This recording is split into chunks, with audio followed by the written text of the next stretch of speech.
blood. You know we used to be mad love, so take a look what you've done. Cause baby, now we got bad blood. Hey! I'm like really inspired after the BookTube Bad Blood music video, so you should go check it out. I'm gonna link it somewhere. Anyway, hey booktubers, it's the Hufflepuffle here, and today I'm going to talk about a very highly Hey booktubers, it's the Hufflepuffle here, and today I'm going to be talking about book covers. When I go into a bookstore to buy a new book, there are two reasons where I might pick up a book. One, I've heard of it, or it's been recommended to me by a fellow booktuber, or possibly my mother or a friend. Or two, I really like the cover.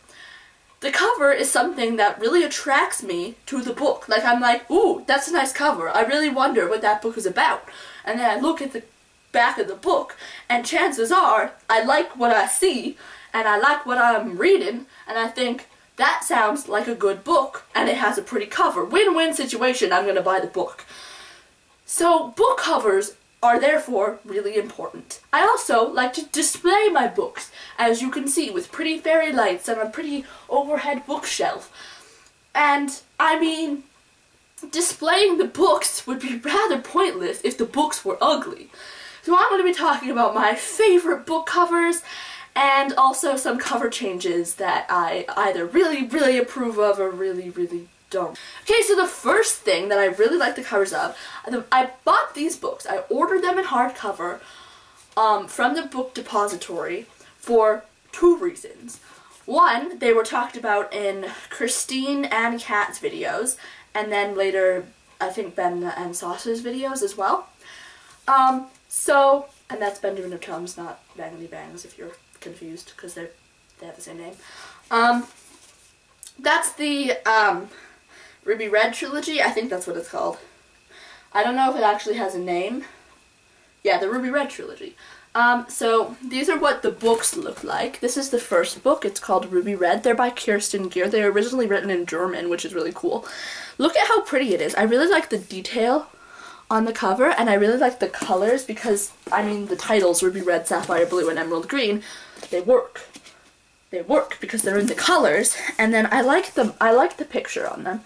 Because it's not too big. I'm not a huge fan of humans on covers, like real life humans on covers, but this works because it's like small. The reason why I bought them in hardcover is because the paperback covers, I also like hardcovers, but the paperback covers look like this. They're just like the person. There's no pretty details. Another book that I picked up for two reasons, it being recommended and it being a pretty cover, is Talon. Look at this cover. It's by Julie Kagawa.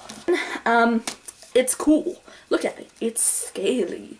And I like the gold font with like the dragon in the O. That's really cool. And then on the inside, there's a dragon. Like, that's cool.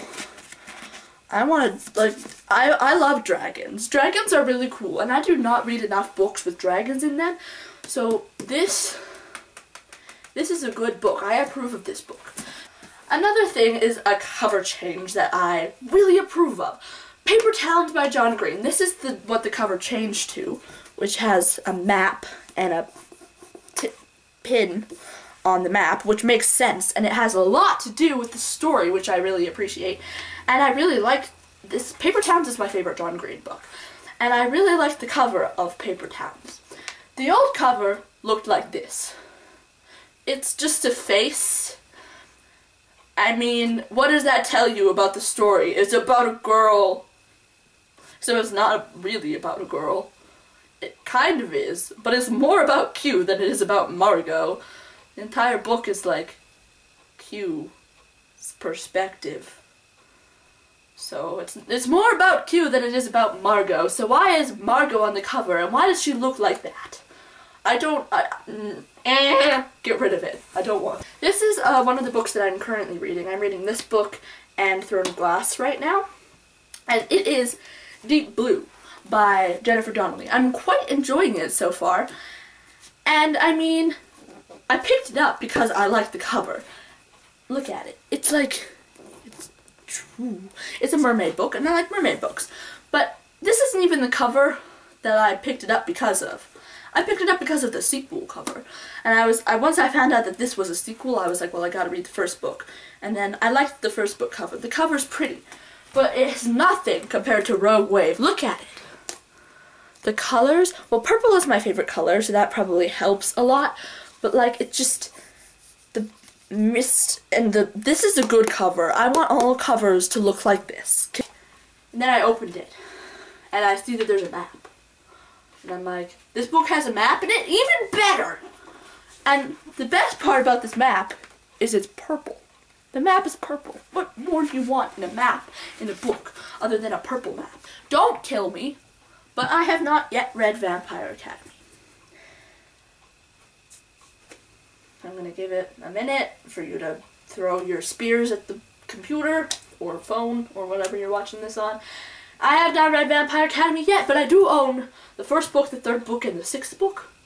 I think that's the order. First, third, and fifth, not sixth. But, yeah. And they're in the original covers.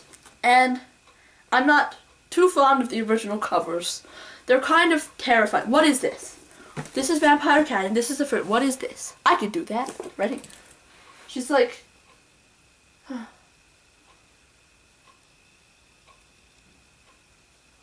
Wait, I gotta pull the sleeve down so it's all dramatic.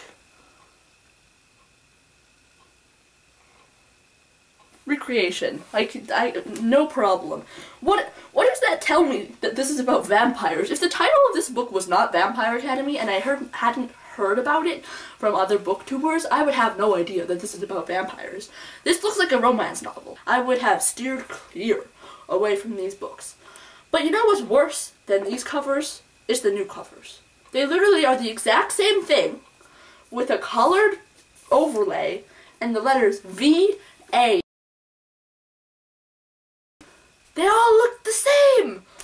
Christine also has a video about book covers where she talks about Vampire Academy, and in it she says, talking about the new covers, she says, was it the blue or the darker blue? It was the VA one, and that kind of thing, that is exactly how, that just encompasses my feelings about the Vampire Academy cover change. The last book that I want to talk about is Winterkill by Kate Borman, because I have to find an excuse to talk about it in every video that I make, because it's fantastic. Look at this cover. It's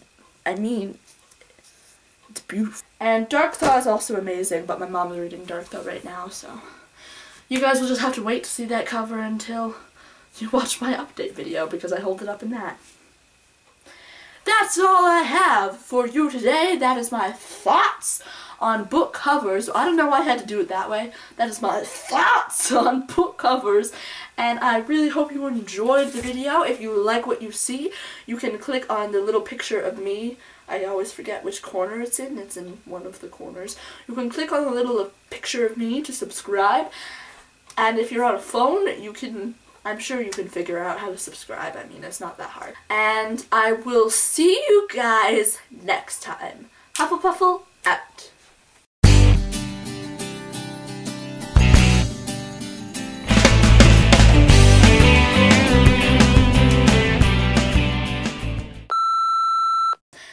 Hey booktubers, it's the Hufflepuffle here, and today I'm talking about a highly...